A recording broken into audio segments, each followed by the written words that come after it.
회사 내에서 썸을 타다 보니까 예를 들면 회의실에서 아니 보이지 않잖아요. 거기서 약간 한 거예요.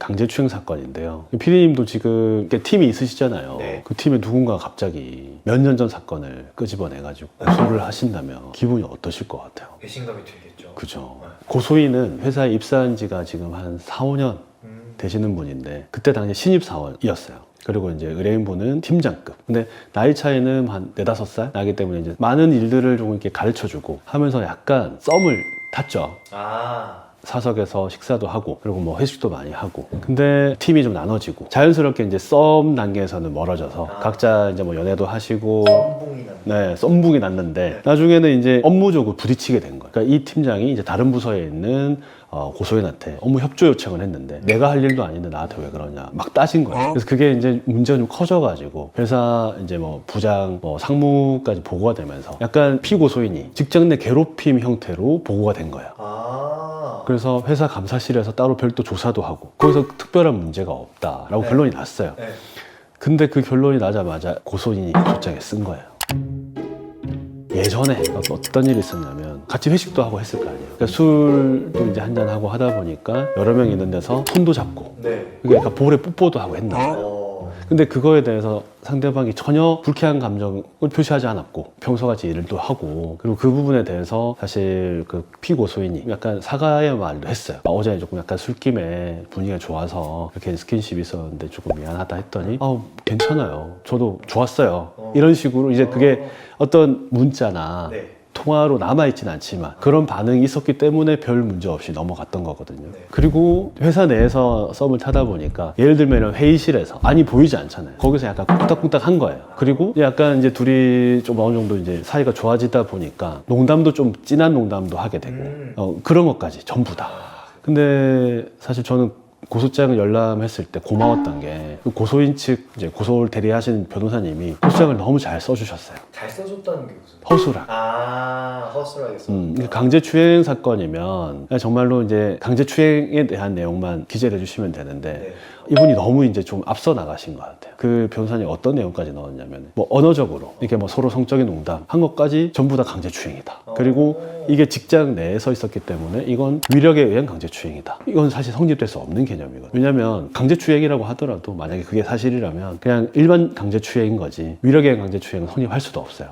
네. 그런 여러 가지 이제 인과관계들을 봤을 때 저희는 이제 피의자 조사만으로도 네. 상황이 이제 끝날 줄 알았어요. 근데 고소인 측에서 또 이상한 자료들을 제출한 것 같아요. 저희가 뭐 그게 뭔지는 알 수는 없는데. 네. 그러니까 이제 수사관님도 이게 가볍게 끝내지를 못 하시는 거죠. 그리고 빠르게 일단 당시에 제일 먼저 주장하는 게 그 회식 장소에서 볼뽀뽀를 한 거. 신체적 접촉이 있었기 때문에 네. 구속 요건에 해당할 수가 있어요. 이제 그 사람 입장에서 그게 받아들여지지 않는 과정이라는 거예요. 근데 사실 그 전에 손 잡는 스킨십도 있었고 그것도 상대방 쪽에서 먼저 손을 잡았고 그에 화답하는 듯이 볼뽀뽀를 한 거였거든요. 근데 그걸 사실 정확하게 목격한 사람은 없었어요. 아, 그것도 그럼 증거는 없는 상태로 주장이었냐? 그렇죠.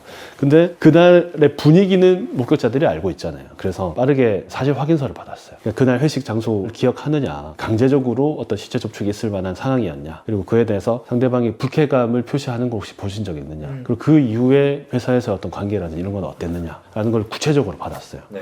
그리고 그거 제출하고 그다음에 회사에서 업무적인 관계 때문에 트러블이 있었다고 말씀드렸잖아요. 네. 그래서 직장 내 괴롭힘으로 그 감사 조사하신 분에 대해서도 사실 확인서를 받았어요. 결과적으로는 문제가 없이 끝났다. 그 부분까지 첨부를 해가지고 제출을 하고 그다음에 추가적으로 법리적으로 왜 강제추행이 성립할 수 없느냐. 상대방이 거부 의사를 표명하지 않았고 해당한다면 기습추행에 해당할 텐데 이거는 사후적인 양해 네. 내지는 그 상황 당시에 양해가 있었다. 네. 그리고 그 이후의 저항들로 봤을 때 만약 그 사람이 강제추행을 당했다고 생각한다면 그 즉시 네. 또는 몇 개월의 시간 안에 고소를 충분히 할 수 있음에도 지금 이 시점에서 고소를 하는 것 자체가 좀 동기가 조금 정확하지 않은 것 같다. 네. 근데 이렇게 이제 제출을 했음에도 객관적인 증거가 없다 보니까 이거 고소인은 또 막 억지 주장을 많이 한 것 같더라고. 그래서 수사관님이 거짓말 탐지기 조사 한번 하시겠습니까? 라고 물어보시더라고요. 지난 영상에서도 한번 말씀을 드렸을 건데 거짓말 탐지기 조사에 응하는 게 유리할지 불리할지